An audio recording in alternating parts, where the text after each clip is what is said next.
बेवक्त अगर आऊंगा सब चौंक पड़ेंगे। एक उम्र हुई दिन में कभी घर नहीं देखा। जब से चला हूं बस मेरी मंजिल पे नजर है। इन आंखों ने कभी मील का पत्थर नहीं देखा। नमस्कार, मैं हूं शिव पांडे और आप देख रहे हैं अखंड भारत बुलेटिन। इस समय चर्चाएं चल रही हैं भगवान राम की, भगवान राम के मंदिर की और उसके चढ़ावे की। दरअसल भारतीय जनता पार्टी का जब से गठन हुआ है, भारतीय जनता पार्टी की नज़र हमेशा से रही है कि हम भारत की संसद में सबसे ज्यादा संख्या में हो।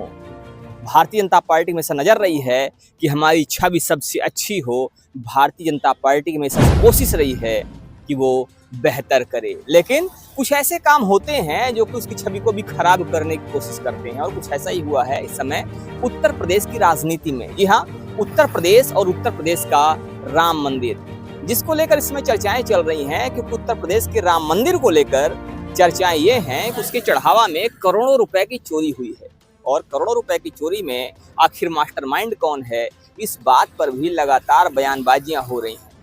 बयानबाजी इसलिए भी हो रही है कि जिस राम मंदिर को लेकर भारतीय जनता पार्टी हमेशा से दावा करती रही है कि हमने राम मंदिर बनवाया, उसी राम मंदिर में करोड़ों रुपए की चोरी कहीं ना कहीं सवाल खड़े करती है कि आखिर आपकी नीयत क्या है और नीति क्या है। और इसी नीति और नीयत को लेकर सवाल खड़े हो रहे हैं। और इसी विषय पर बात करने के लिए हमारे साथ में हैं दो वरिष्ठ पत्रकार। हमारे साथ में हैं शीतला तिवारी जी और साथ ही साथ वरिष्ठ पत्रकार भालचंद्र पांडे जी। हम इनसे समझने की कोशिश करेंगे कि आखिर ये जो चोरी हुई है, इस चोरी के पीछे कौन मास्टरमाइंड हो सकता है। और सबसे बड़ी बात यह है कि जो सवाल खड़े किए जा रहे हैं कि जो व्यक्ति ट्रस्ट का अध्यक्ष था अर्थात चंपत राय, और बाकी जो मेन लोग थे, जो मुख्य लोग थे, उनके खिलाफ एफआईआर क्यों नहीं हुई, उनको क्यों ऐसे ही छोड़ दिया गया, ये अपने आप में एक बड़ा प्रश्न चिन्ह है। और इसीलिए सवाल खड़े हो रहे हैं उत्तर प्रदेश की राजनीति में, उत्तर प्रदेश की सियासत में। जब 2027 का चुनाव भी आने वाला है, तो 2027 के चुनाव के पहले इतनी बड़ी घटना का होना क्या 2027 के लिए मुसीबत बन सकता है, इस विषय पर आइए बात करते हैं। जिस तरह से चंपत राय की बात आ रही है, चंपत राय का नाम आ रहा है और उसके बाद भी उन पर एफआईआर नहीं हुई, तो कहीं ना कहीं विपक्ष सवाल खड़े कर रहा है कि आखिर जो ये चीजें हो रही हैं, क्या ये चीजें आने वाले समय में भारतीय जनता पार्टी पर कहीं ना कहीं सवाल खड़े करेंगी, या भारतीय जनता पार्टी की जो साख है, साख को गिराने की कोशिश करेंगी। और अखिलेश यादव जी पहले ही ये कह चुके हैं कि भारतीय जनता पार्टी लगातार बात करती रही है कि हमने राम मंदिर बनवाया, तो राम मंदिर की चोरी की जिम्मेदारी आखिर किसकी होनी चाहिए। कहीं ना कहीं वो अपने ढंग से अपनी बात रख रहे थे, अलग अलग ढंग से वो बात कह रहे थे। और उनका आरोप यही था कि भारतीय जनता पार्टी इस मुद्दे पर क्या कहेगी। क्या कहना है आपका कि ये जो चीजें हुई हैं, ये चीजें आने वाले समय में क्या कुछ करेंगी, और अखिलेश यादव जी को क्या इससे लाभ मिल सकता है और भारतीय जनता पार्टी बैकफुट पर जा सकती है? देखिए, सबसे पहले पांडे जी मैं आपको बता दूं कि दर्शकों को यह भी पता है कि राम मंदिर जो है वह बीजेपी के लिए, खासकर मौजूदा वक्त की सरकार के लिए जो है राम मंदिर अहम है। कारण यह है जिस राम मंदिर के नाम पर और राम मंदिर की वजह से जो है सरकार बनी, और सरकार आज जो है उत्तर प्रदेश की बात करें तो दूसरी बार, अगर केंद्र की बात करें तो वह तीसरी बार यानी जो है सत्ता में है, जिसको डबल इंजन कहते हैं। तो पांडे जी कहीं न कहीं जो है अगर इस मंदिर में जो चंदे वाली बात है, चंदा चोरी वाली बात है, हालांकि उसमें तमाम लोगों के बयान अलग अलग आ रहे हैं, कोई कुछ कह रहा है, कोई कुछ कह रहा है, लेकिन जो अनिल मिश्रा हैं, चंपत राय हैं और इस तरीके से टिन्नू वगैरह जितने लोग नाम हैं, इसमें जितने बड़े बड़े जितने नाम हैं, तो इसमें पांडे जी अभी ये सुनने में आ रहा है कि 7-8 लोगों के ऊपर जो है एफआईआर हुआ है, जिसमें केवल एक व्यक्ति जो ड्राइवर टिन्नू है उसी का नाम है। बाकी जो है उसमें जो भी नाम है वो सब चंगू मंगू है, यानी मुख्य व्यक्ति जो है, जो जिम्मेदार व्यक्ति है, वो कोई नहीं है। अब यह भी कहा जा रहा है कि उसमें जो है चंपत राय और अनिल जो है, दो लोगों ने जो है इस्तीफा भी दे दिया। अब इधर जो है जो उत्तर प्रदेश सूबे के मुख्यमंत्री हैं योगी आदित्यनाथ, उन्होंने साफ तौर पे कह दिया है कि 15 दिन तक आप इंतजार करिए, हम दूध का दूध पानी का पानी कर देंगे। अब पांडे जी उनकी बात पर जो है विपक्ष या देश के जो लोग हैं, प्रदेश के लोग हैं, वो ज्यादा यकीन इसलिए नहीं कर रहे हैं कि आपको याद होगा कि माघ मेला में, महाकुंभ में भगदड़ हुई थी।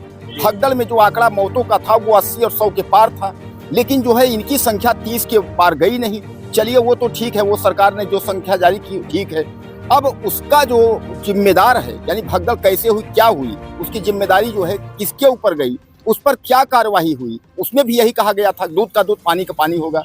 लेकिन कुछ नहीं हुआ। आज तक महाकुंभ के भगदड़ के जिम्मेदारों के साथ या कैसे हुई, किसी के ऊपर कोई गाज नहीं हुई। तो कहने का तात्पर्य ये है कि जो दूध का दूध पानी का पानी है, तो क्या पांडे जी ये जो 4-6 जो चंगू मंगू पकड़े गए हैं, क्या इन्हीं से जो है सरकार पल्ला झाड़ लेगी, या इसका कोई जो बड़ा जो जिम्मेदार जो बड़ा चोर है क्या वो बच निकलेगा? यानी इसको लेकर के जहां विपक्ष एक और घेर रहा है, वहीं लोग जो है जानना चाहते हैं। तो इससे पांडे जी कहीं ना कहीं साख जो है वो प्रदेश सरकार की जो है गिरेगी, और इसका नुकसान जो है मौजूदा वक्त की सरकार को 2027 में झेलना पड़ेगा। जी, तो 2027 में मौजूदा सरकार की साख गिर सकती है और उसका प्रभाव भी कहीं ना कहीं चुनाव पर पड़ सकता है। कारण ये है, जो लोग कह रहे हैं, जो कानून के जानकार कह रहे हैं, उनका कहना ये है कि सरकार कहीं ना कहीं जिस तरह से हीला हवाली कर रही है, उससे जो भी जिम्मेदार लोग हैं, उस घटना के जिम्मेदार हैं, ये कहा जाए कि उस चोरी के जिम्मेदार लोग हैं, वो बच सकते हैं या बच निकलने की कोशिश कर सकते हैं। तो आने वाले समय में इसके क्या परिणाम होंगे, ये अपने आप में एक अहम बात है। आइए समझते हैं हमारे साथ मौजूद भालचंद्र पांडे जी से, जो कि वरिष्ठ पत्रकार हैं और इस विषय की गहराई समझ रखते हैं। क्या कहना है आपका कि ये जिस तरह से घटना हुई है और इसमें जो बड़े आरोपी हैं, जिन पर आरोप या जिनके ऊपर जिम्मेदारियां थी, उनका कहीं भी नाम नहीं है और वो कहीं ना कहीं साइड होते हुए दिखाई दे रहे हैं, तो क्या इससे आने वाले समय में ये हो सकता है कि इसी तरह से हीला हवाली करते हुए और इससे साइड हो जाए और इस मामले को दबा दिया जाए? इसमें कुछ कोई भी कंक्लूजन या कोई भी निष्कर्ष निकल कर सामने न आए? देखिए पांडे जी, ये इसमें चूंकि बड़े बड़े चेहरे फंसे हैं। चंपत राय, जो कि आज से नहीं, जब से राम मंदिर का मुद्दा चला है, चूंकि बीएचपी से थे, और जब से बाबरी मस्जिद ढही है या राम मंदिर का मुद्दा उठा है, तभी से इस चीज़ में ये लगे हैं। उसके बाद राम मंदिर का सुप्रीम कोर्ट, हाई कोर्ट, फिर सुप्रीम कोर्ट में डिसीजन आया। उस समय भी ये पार्टी के एक मेंबर थे, अर्थात जो पार्टी लड़ रही थी उसके सदस्य थे। उसके बाद राम मंदिर के निर्माण की तिथि आई, निर्माण हुआ। अब उसमें जो है ये जो है समझ लीजिएगा अध्यक्ष बनाए गए कार्यकारी, पूरा सर्वा बना दिया गया। तो कहीं न कहीं पूरी जिम्मेदारी जो बनती है पांडे जी, ये चंपत राय की बनती है। और रही बात उसका जो लेखा जोखा था, जो दान आते थे, उसकी गणना, उसको बैंक में जमा कराना, ये सब दोनों जिम्मेदारी जो है ये अनिल मिश्रा पर थी। ये दोनों लोग आज इस्तीफा दे दिए और आज तक अभी तक इन लोगों के खिलाफ कोई भी FIR नहीं हुआ। देखिए, इतनी बड़ी गड़बड़ी होती है क्योंकि जिम्मेदार पद पे बैठा हुआ व्यक्ति ही सबसे पहले जो है उसका जो है दोषी पाया जाता है या होता है, क्योंकि जवाबदेही उन्हीं की बनती है। इसमें छोटे मोटे मोहरे काम नहीं करते, क्योंकि बड़े पैमाने पे हुई है। अगर छोटी मोटी चोरी हुई होती तो चल जाता, क्योंकि 200 चांदी के ईंट चोरी होने के आरोप लगे हैं। भगवान राम को दान में मिला हुआ हार गायब हुआ है, कई जगह चरण पादुका, पैसे की तो बात ही छोड़ दिए, कितना पैसा आया कितना गया उसका तो कोई लेखा जोखा ही नहीं समझता। तो ये सब चीज़ें देखने के बाद देखिए, कायदे से अगर जांच होगी तो इसमें बड़े बड़े लोग फंसेंगे। लेकिन एक चीज़ और समझ लीजिए पांडे जी, राजनीतिक मंशा कहीं न कहीं इसको लीपापोती में लगी है। मुख्यमंत्री जी का एक स्टेटमेंट आता है कि इसका राजनीतिकरण ना किया जाए।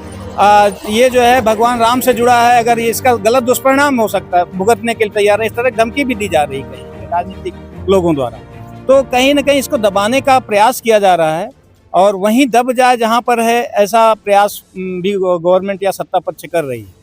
लेकिन अगर इस तरह से दब जाए तो आने वाले भविष्य में ये सही नहीं होगा और ढेर सारे मैटर इस तरह के और जो है वो प्रभावित होंगे। इसलिए इसकी जांच होनी चाहिए और दोषी पक्ष जो भी हो उसके खिलाफ कठोर कार्रवाई होनी चाहिए। सबसे बड़ा चीज़ ये है पांडे जी कि इसमें अभी तक FIR नहीं हुआ लोगों के खिलाफ। सबसे पहले तो SIT बनी, SIT की रिपोर्ट आ गई, लेकिन आज तक FIR नहीं हुआ जो है मुख्य आरोपियों के खिलाफ।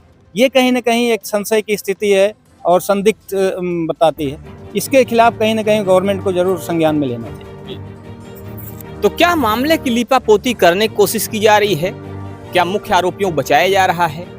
और क्या इसी तरह से मामले को दबा दिया जाएगा? क्या कहीं ना कहीं इस मामले में जो भी दोषी हैं, जो भी मुख्य इसके कर्ता धर्ता हैं, जो भी मास्टरमाइंड हैं, उनको साइडलाइन किया जा रहा है? ये एक बड़ा प्रश्न चिन्ह है और इसीलिए विपक्ष लगातार हमलावर भी हो रहा है। अब देखने वाली बात होगी कि इसमें आने वाले समय में क्या कुछ निकल कर सामने आता है। फिलहाल इस पर आप क्या विचार हैं, आप भी अपने विचार हम तक साझा जरूर कीजिएगा। बने रहिए हमारे साथ खबरों को अपडेट के लिए। मिलते हैं फिर से, तब तक के लिए जय हिंद।